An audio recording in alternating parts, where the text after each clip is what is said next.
Okay, here we are.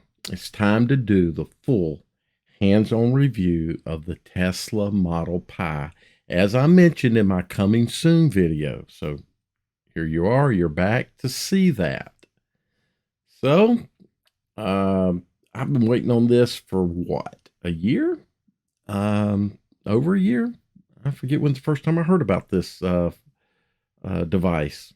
Extraordinary. So I had to have it.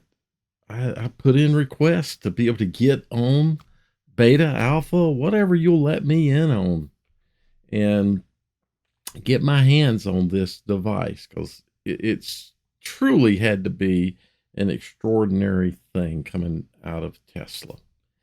And here we are.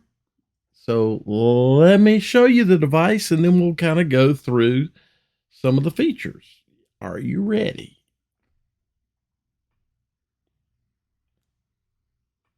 There it is.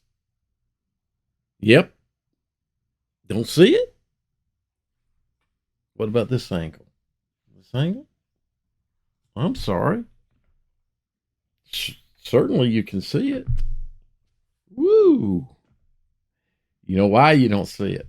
Because it's always been a fake. And I've known this for a long time, but I wanted to do this because I am going to do another video uh, based off of Elon Musk's reply to a comment on Twitter.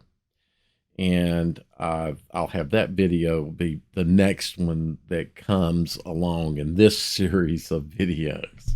But it won't say Tesla Pi on it. Thanks for watching.